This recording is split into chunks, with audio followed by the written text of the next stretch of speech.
So hello friends, once again welcome to my YouTube channel the jammers. और हम लोग movement generating functions के बारे में बात कर रहे थे। आज मैं आपको बाईवेरिएट मूवमेंट जनरेटिंग फंक्शन और मिस डिस्ट्रीब्यूशन के बारे में पढ़ाऊंगा। तो इससे पहले आप कुछ डिस्ट्रीब्यूशंस का मूवमेंट जनरेटिंग फंक्शन यानी एमजीएफ क्या होगा वो जान लीजिए। पहले हम लोग डिस्क्रीट के केस ले लेते हैं, ठीक है। डिस्क्रीट, ठीक है। तो पहला हमारा आता है बाइनोमियल। अगर कोई x रैंडम वेरिएबल है वो फॉलो करता है binomial n, p where p is probability of success, ठीक है। जो भी इवेंट है उसकी प्रोबेबिलिटी ऑफ सक्सेस और n total number of outcomes होते हैं। तो इसका जो mgf होता है वो होता है q प्लस p e की पावर t की होल पावर n, ओके। इसको जब हम डिस्ट्रीब्यूशन वगैरह के क्वेश्चंस करेंगे तब ये निकालेंगे। जब मैं डिस्ट्रीब्यूशंस के बारे में पढ़ाऊंगा तो mgf भी उसका निकलवाऊंगा, बट पहले आप देख लीजिए कि ये क्या होता है। दूसरा आपका केस आता है अगर x फॉलो करता है पॉइजन लैम्डा, x फॉलो करता है पॉइजन डिस्ट्रीब्यूशन जिसका पैरामीटर लैम्डा है, तो इसका जो mgf हो जाता है e की पावर लैम्डा ब्रैकेट में e की पावर t माइनस 1, ओके। ये होता है, ठीक है। तीसरा केस हमारा आ जाता है अगर x फॉलो करता है geometric distribution with probability p of success, ठीक है, ज्योमेट्रिक p, तब इसका जो mxt होता है p upon 1 minus q e की पावर t, ये होता है, ठीक है। अगर यही x आपका x फॉलो करे Pascal geometric with parameter p, ठीक है। ज्योमेट्रिक और पैस्कल ज्योमेट्रिक में अंतर सिर्फ इतना होता है कि ज्योमेट्रिक के लिए आपकी x की रेंज 0 से चालू होती है, 0 1 2 3 4 डॉट डॉट डॉट, और पैस्कल ज्योमेट्रिक में जो x की रेंज है वो 1 से चालू होती है, ओके। तो जब आप इसका mgf निकालेंगे तो ये आएगा mxt is equal to p e की power t upon 1 minus q e की पावर t, डन। आप इसको खुद निकाल भी सकते हैं, जनरल फॉर्मूला आप लगा दीजिए mxt का। mxt is equal to expectation e की पावर tx और उसके बाद आप समेशन e की पावर tx px, इसको ऑपरेट करिए, ओपन करिए इस ब्रैकेट को, आपको ये सब आराम से मिलते चले जाएंगे। मैं करवाऊंगा हालांकि, बट अगर किसी को करना है तो वो कर सकता है, ठीक है। पांचवा आता है आपका निगेटिव बाइनोमियल डिस्ट्रीब्यूशन NBD। अगर x फॉलो करता है निगेटिव बाइनोमियल, ठीक है, विथ पैरामीटर r, p, तो उसका mxt हो जाता है p upon 1 minus q e की पावर t की होल पावर r। ये तो ये आपका डिस्क्रीट के कुछ केस हो गए हैं। चलिए अब कॉन्टिन्यूअस के केस के लिए बढ़ते हैं, ठीक है। ये 5 है, आप याद कर लीजिए, क्योंकि मूवमेंट जनरेटिंग फंक्शन की प्रॉपर्टी होती है कि मूवमेंट जनरेटिंग फंक्शन हर एक डिस्ट्रीब्यूशन का यूनिक होता है। तो अगर आपको मूवमेंट जनरेटिंग फंक्शन दिया हो तो आप डिस्ट्रीब्यूशन पहचान सकते हैं कि ये कौन सा डिस्ट्रीब्यूशन है। मैं अपकमिंग क्वेश्चंस में अभी आपको ये चीज़ करके दिखाऊंगा कि मैं क्या बताना चाहता हूँ, ठीक है। तो आप इसको चाहें स्क्रीनशॉट लेके नोट कर लीजिए। अब कॉन्टिन्यूअस की तरफ बढ़ते हैं। कॉन्टिन्यूअस, तो कॉन्टिन्यूअस में पहला केस आता है यूनिफॉर्म डिस्ट्रीब्यूशन, ठीक है। यूनिफॉर्म, डिस्क्रीट हेडिंग रब करते हैं, यूनिफॉर्म, ठीक है। कॉन्टिन्यूअस। कॉन्टिन्यूअस की केसेस में सबसे पहला जो आता है वो आता है यूनिफॉर्म डिस्ट्रीब्यूशन। यूनिफॉर्म अगर x फॉलो करता है यूनिफॉर्म a, b, तो इसका mxt निकलता है e की पावर bt माइनस e की power at upon b minus a, done. फिर दूसरा केस आता है हमारा नॉर्मल डिस्ट्रीब्यूशन का। नॉर्मल, अगर x फॉलो कर रहा है नॉर्मल म्यू सिग्मा स्क्वायर, ठीक है, तो इसका mxt होता है e की power mu t plus half sigma square T square, ये होल पावर में है आपका, ठीक है, e की पावर में ही जा रहा है। तीसरा आपका केस आता है एक्सपोनेंशियल का। अगर x फॉलो कर रहा है एक्सपोनेंशियल लैम्डा,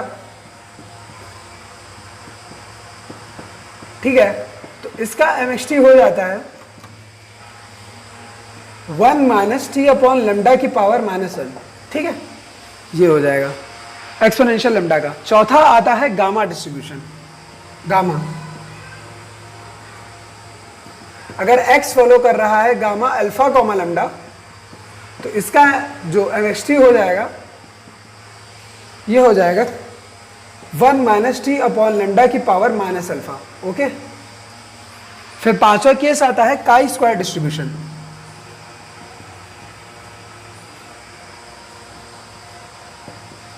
अगर x फॉलो कर रहा है काई स्क्वायर n, यहां पे n डिग्री ऑफ फ्रीडम को डिनोट करता है, ठीक है, तो इसका mxt हो जाता है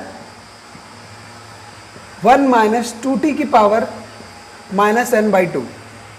ठीक, तो ये कुछ केसेस हमने देख लिए हैं, ठीक है, इनको नोट कर लीजिए आप। ये 10 हैं, इन 10 को याद कर लीजिए, कोई बहुत बड़ी चीज नहीं है इनको याद करना, ठीक है।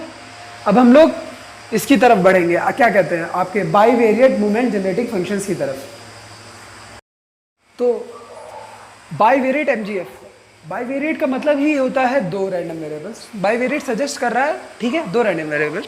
तो अगर आपको x, y कोई भी दो ज्वाइंटली डिस्ट्रीब्यूटेड रैंडम वेरिएबल्स दे रखे हो, जिनका कि पीडीएफ दे रखा हो या फिर पीएमएफ दे रखा हो, कुछ भी दे रखा हो, ठीक है, x, y are jointly distributed random variables with PDF slash PMF, इधर लिख देता हूँ, fx और px, डन। ये चीज़ आपका दे रखी है, तो movement generating function then mgf about origin is defined as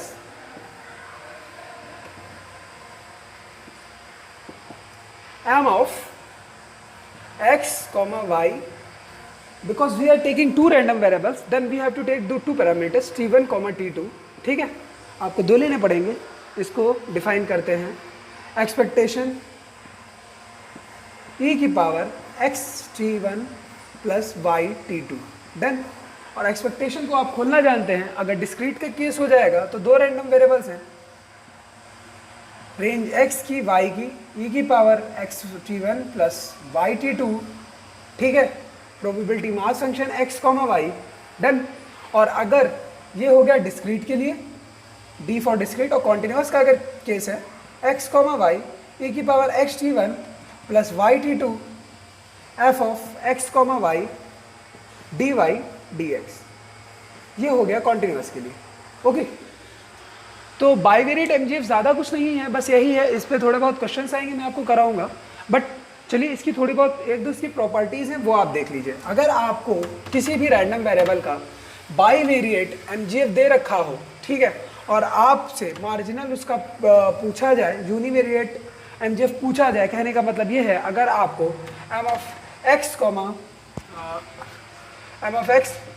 y t1, t2 अगर दे रखा है और आपसे पूछा जाए एम एक्स t1 बताइए और एम ऑफ y t2 क्या होगा, अगर ये आपसे पूछा जाए तो बस आपको कुछ भी नहीं करना है, आप एम एक्स y आपको एम एक्स t1 निकालना है ना, ठीक है, तो अब जाहिर सी बात है आप t2 की जगह आप 0 पुट कर दीजिए, ठीक, t1, 0, t2 की जगह आप 0 पुट करेंगे, आपको x का mgf मिल जाएगा। सेम केस अगर आपको y का निकालना है तो आप t1 की जगह पूरा 0 पुट कर दीजिए, ठीक।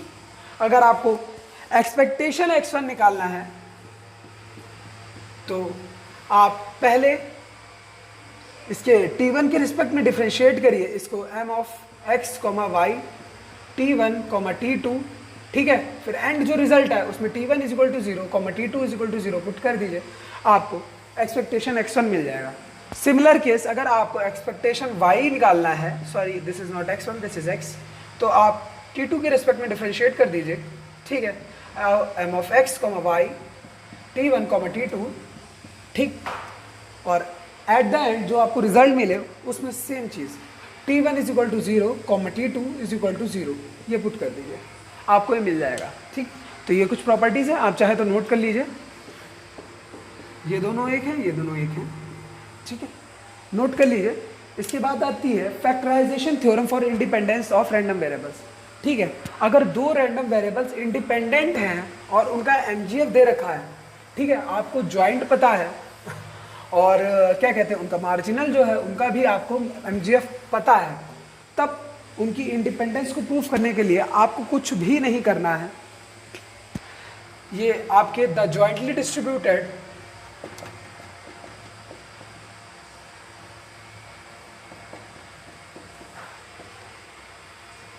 random variables x, y are independent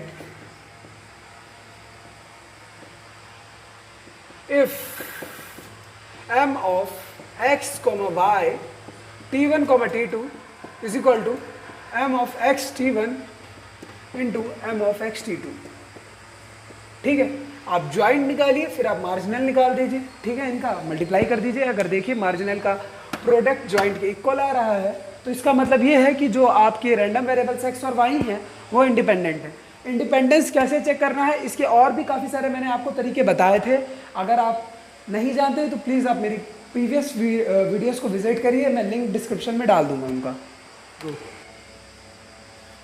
तो ये आपका क्वेश्चन दे रखा है, ज्वाइंट पीएमएफ दे रखा है, प्रोबेबिलिटी मास फंक्शन है, probability X Y is equal to E की power -2 upon factorial x into factorial y minus X, और x की रेंज दे रखी है 0 से y और y की रेंज दे रखी है 0, 1, 2 dot dot dot. Find joint आपसे पूछा गया है, बाईवेरिएट एमजीएफ पूछा गया है। ओके, तो बाईवेरिएट एमजीएफ निकालने के लिए सिंपल सी मैंने चीज़ बताई थी आपको कि अगर आपको दे रखा है तो जाहिर सी बात है आप सीधे फार्मूला लगा दीजिए, x, y t1, t2 is equal to expectation e की power t1x plus plus t2y। ठीक है, सिंस दिस इज डिस्क्रीट तो समेशन का साइन आएगा y goes from 0 to infinity and x goes from 0 to y e की power t1x plus t2y into e की power -2 upon factorial x into factorial y minus x. Done, ये तो आपको पता चल गया। अब आप एक काम करिए, factorial y goes from 0 to infinity e की पावर t2y e की पावर -2, इसको बाहर ले लीजिए आप।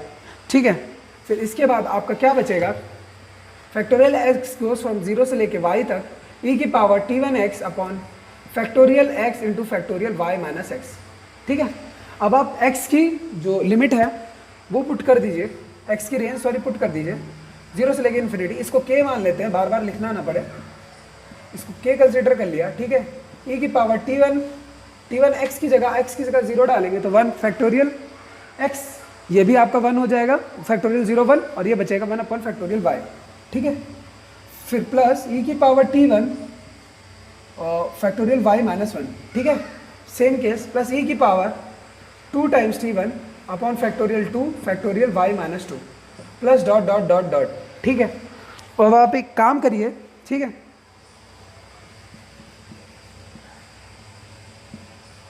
यहां से फैक्टोरियल y को कॉमन ले लीजिए, आप देखेंगे आपको कुछ अभी अच्छा दिखेगा, यहाँ बचेगा 1। फिर ठीक है, फैक्टोरियल y अगर आप यहाँ से कॉमन ले रहे हैं तो यहाँ पे आपको y मल्टीप्लाई करना ही पड़ेगा। ठीक है, y टाइम्स e की पावर t1 प्लस यहाँ पे आपका आ जाएगा y into y minus 1 upon factorial 2 e की power 2t1 plus dot dot dot. ठीक, इस एक्सपेंशन को अगर आप कायदे से देखें तो ये और कुछ नहीं लिखा हुआ है। ठीक, ये लिखा हुआ है y गोज फ्रॉम 0 से लेके infinity k times 1 upon factorial y, ये आपका लिखा हुआ है 1 प्लस e की पावर t1 की पावर y, आपका ये लिखा हुआ है। आप चाहें तो इस पर बायनोमियल एक्सपेंशन लगा सकते हैं, आपको यही चीज़ मिलेगी। ठीक है, अब आप बोर्ड रब करता हूँ मैं ऊपर, आप नोट कर लिया तो नोट कर लिए। ठीक है, अब ऊपर की तरफ थोड़ा बढ़ते हैं।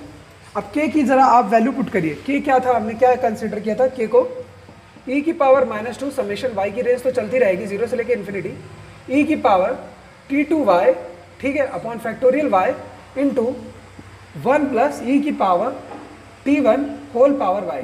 ठीक है, इसको आप एक साथ कंसिडर कर लीजिए, e की पावर -2 बाहर निकाल लिए, y goes from 0 to infinity 1 upon factorial y ठीक है, e की पावर t2 1 प्लस e की पावर t1 की होल पावर y। ठीक है, फिर एक काम करिए, आप इसको ओपन कर दीजिए, y का जो समेशन दे रखा है इसको ऑपरेट कर दीजिए आप। काफ़ी लेंदी काम है बट करना ही पड़ेगा, क्या करें। e की पावर -2 समेशन आप ऑपरेट करेंगे। ठीक है, तो पहले आपको क्या मिलेगा, समथिंग की पावर 0 1, ठीक है, प्लस e की पावर t2 1 प्लस e की पावर t1, ठीक है, पावर 1 ही रहेगी अपॉन फैक्टोरियल 1, प्लस e की पावर t2 1 प्लस e की पावर t1 की पावर स्क्वायर हो जाएगा upon factorial 2 plus dot dot dot dot. अगर आप इसे कायदे से देखें तो ये आपका इसका एक्सपेंशन दिया हुआ है, e की पावर -2 e की पावर t2 1 प्लस e की पावर t1, ये यही लिखा हुआ है। ये e की पावर xy का एक्सपेंशन दिया हुआ है आपको, अगर आप कायदे से देखें तो। अगर आप इस पूरे टर्म को x कंसिडर कर दें तो आप देखिए e की पावर x का एक्सपेंशन क्या होता है, 1 plus x plus x square upon factorial 2 plus x cube by factorial 3 plus x cube by factorial 3 and so on. तो ये भी तो इसी तरह से मूव कर रहा है, 1 plus x by factorial 1 x square by factorial 2, अगला term x square by factorial 3। तो इस पूरे टर्म को अगर आप x कंसीडर कर लेंगे तो आपको ये मिल जाएगा e की पावर x की जगह पे क्या है, e की पावर t2 की पावर 1 प्लस t1, यही आपका mgf है। डन, गलत नहीं है, ये x मैंने कंसीडर किया था। ओके, अगले क्वेश्चन की तरफ मूव करते हैं। तो क्वेश्चन आपका दिया हुआ है, आपको जो बाइवेरिएट mgf दे रखा है, m of x y t1 t2 is equal to 1/3 e की पावर t1 प्लस 2/3 का स्क्वायर इंटू 2/3 e की पावर t1 प्लस 1/3 का क्यूब। ठीक है, आपसे पूछा गया है find probability 2x plus 3y greater than 1। तो मैंने आपको पहले भी बताया कि एक mgf की बेसिक प्रॉपर्टी होती है जिसके हिसाब से आपका मतलब क्या कहते हैं, mgf हर एक डिस्ट्रीब्यूशन का यूनिक होता है। ठीक है, किसी भी डिस्ट्रीब्यूशन का दूसरा डिस्ट्रीब्यूशन का सेम mgf नहीं हो सकता, किन्हीं दो डिस्ट्रीब्यूशंस का सेम mgf कभी एग्जिस्ट ही नहीं करता है। ठीक है, इसे हम लोग यूनिकनेस थ्योरम ऑफ mgf के नाम से भी जानते हैं। तो आप एक काम करिए, मैंने आपको बताया था अगर आपको m ऑफ x t1 निकालना है तो आप t2 की जगह 0 पुट कर दीजिए, m of x y t1 0। Okay, t2 की जगह आप एक बार 0 पुट करके देखिए तो ये आपको क्या मिलेगा, 1/3 e की पावर t1 प्लस 2/3 का स्क्वायर, इसकी जगह 0 आप पुट करेंगे, e की पावर t1 0, e की power 0 is equal to 1, 2/3 plus 1/3 करेंगे तो 1 आएगा, 1 का क्यूब 1। अगर आप इसे कायदे से देखें तो ये क्या लिखा हुआ है आपका, q plus this is something of the form q plus p e की पावर t की होल पावर n। ठीक है, और ये किसका mgf होता है, ये होता है बायनोमियल n, p। तो x फॉलो कर रहा है बायनोमियल, n की जगह पे हमारा 2 है, p की जगह पे 1/3 है। Got it? Similarly, we can find m of y t2. ठीक है, so for this we have to put t1 is equal to 0 in our bivariate mgf. So what we are going to do, e की power 0 1 1/3 plus 2/3 is equal to 1, 1 का square 1 ही रहेगा, 2/3 e की power t1 plus 1/3. This is also of the form q plus p e की power t की power n. Hence y also follows binomial distribution whose parameters are, in place of n we are getting 3, ठीक है, और in place of p we are getting 2/3। ठीक है, तो binomial is defined by n, p। तो n की जगह पे 3 है आपका, p की जगह पे 2/3 है। So we got that x follows binomial 2, 1/3 and y follows binomial 3, 2/3। ठीक है, तो इससे आपका क्वेश्चन काफी आसान हो जाएगा। मैं अभी दिखाता हूं कैसे।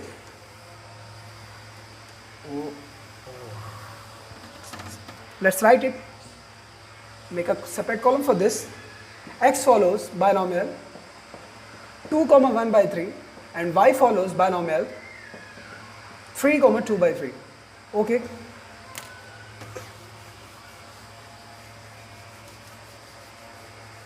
and the distribution of binomial is defined as probability x is equal to ncx p की पावर x q की power n minus x। Okay, we write it something just like this. ठीक. So we are asked find probability 2x plus 3y greater than 1. So what we are going to do, probability 2x plus 3y greater than 1 का क्या मतलब हुआ? ठीक है, अगर आप इसमें से 1 माइनस कर देते हैं, ठीक, ये डिस्क्रीट डिस्ट्रीब्यूशन का केस है। मैंने कहा था डिस्क्रीट डिस्ट्रीब्यूशन पे अगर आप पे ग्रेटर देन साइन है तो यहां पे आपका लेस देन इक्वल टू का साइन आता है, क्योंकि इक्वल टू का मतलब होता है कि हम उस पॉइंट को कंसीडर कर रहे हैं। कॉन्टिन्यूअस का अगर केस होता है तो पॉइंट की probability doesn't matter, because distribution जो आपका होता है वो कॉन्टिन्यूअस डिस्ट्रीब्यूशन अगर आपका होता है तो वो उसका जो पीडीएफ होता है वो एरिया अंडर द ग्राफ देता है, कर देता है, सॉरी। और अगर आपको पता है किसी भी पॉइंट पे अगर आप किसी पॉइंट का, पहली चीज तो आप एरिया निकाल ही नहीं सकते जब तक आपको 2 पॉइंट नहीं दिए जा सकते, तो आप एरिया कैसे निकालेंगे? इसी वजह से पॉइंट पे प्रोबेबिलिटी वहां 0 हो जाती है। बट डिस्क्रीट के केस में ये नहीं है। डिस्क्रीट के केस में आपको पॉइंट कंसीडर करना पड़ेगा। So here we are given greater than 1, hence we have applied this whole term is less than equal to 1। Now look at this term 2x plus 3y less than equal to 1. Probability, take it separately. So this implies that 2x plus 3y, it can be equal to 0, yes, plus probability 2x plus 3y, it can be equal to 1. Okay, am I right? It's taking two values since binomial, in binomial expansion x starts from 0, 1, 2. Similarly y will also start from 0, 1, 2. So if you are gonna look at it, okay, there is no possible outcome in which we are gonna get 2x plus 3y equal to 1, because यहाँ कोई fraction part है ही नहीं। अगर fraction part होता, x अगर कुछ fractional contain कर रहा होता, for example x would have been 1/2, तब यहाँ पे कुछ चांसेस थे कि ये 1 हो जाता, बट ये कभी हो ही नहीं सकता, क्योंकि x जो भी वैल्यूज ले रहा है वो एक होल नंबर ले रहा है, y भी होल नंबर ले रहा है, तो 2x plus 3y कभी इक्वल टू 1 हो ही नहीं सकता, ये हमेशा 0 रहेगा। और probability 2x plus 3y is equal to 0 कब हो सकता है? जब x 0 हो और y 0 हो, ठीक है। इसका मतलब है probability x is equal to 0, y is equal to 0, ये तभी हो सकता है। और मैं, अगर आप कायदे से देखें तो मैंने आपको दोनों के MGF सेपरेटली लिख के दिखाए, इन दोनों को मल्टीप्लाई करके देखिए तो आपको ये मिलेगा that x and y both are independent. If both are independent then we know that we can apply this rule, probability x is equal to 0 into probability y is equal to 0. We can write it something just like this. So probability 2x plus 3y greater than 1 is equal to 1 minus probability x is equal to 0 into probability y is equal to 0. In this expansion, in place of x, put 0. 1 minus for px, for x, you will get the expansion ncx. In place of p you have to write 1/3 whole power x, and in place of q you have to write 2/3 whole power n minus x. Done. And same in case of, for probability y you have to do ncx 2/3, sorry, ncy 2/3 y 1/3 की power n minus y. Okay, so in both expansions, in place of x we have to put 0 and in place of y we have to put 0.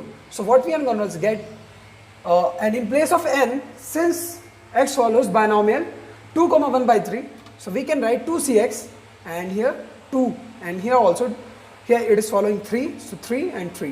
Okay, done. So in place of x put 0 and in place of y also put 0, 0.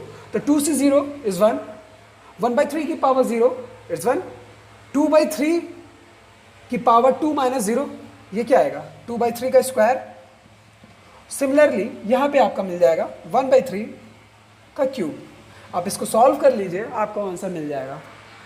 तो ये question काफ़ी अच्छा था, इसने काफ़ी सारी हमारी चीज़ें एक्सप्लेन करने में हेल्प करी। मैंने आपको पहले भी बताया था कि डिस्क्रीट के केस में टूटता है, कैसे टूटेगा मैंने आज आपको ये ब्रेक करके दिखाया है, ठीक है। अगर आप मेरी प्रीवियस वीडियोस नहीं देखी हैं आपने मेरी, तो उन्हें जाइए विजिट करिए चैनल पे, बाकी मैं लिंक डालता ही रहता हूँ हर एक वीडियो पे मैक्सिमम। बट हाँ, आप एक बार जाके देखिए, वो बहुत ज़्यादा लेंदी नहीं है। मैंने शुरुआत में रैंडम वेरिएबल्स की कुछ 3, 4, 5 वीडियोस बनाई हैं, बेसिक प्रॉपर्टीज़ हैं और कुछ क्वेश्चंस कराए हैं। सिर्फ 10-10 मिनट की वीडियोज़ हैं, उनको जाइए विज़िट करिए, ताकि आप आगे जितना हम लोग आगे बढ़ते जा रहे हैं चीज़ें पीछे की काफ़ी यूज़ होती जा रही हैं, और अगर आपको वो नहीं पता है तो आपके लिए दिक्कत हो जाएगी। ठीक है, मैं वैसे तो चीज़ें आपकी रिवाइज़ कराता रहूँगा, बट ये पॉसिबल नहीं है ना कि मैं हर एक चीज़ आपको फिर से बताऊँ। सो विज़िट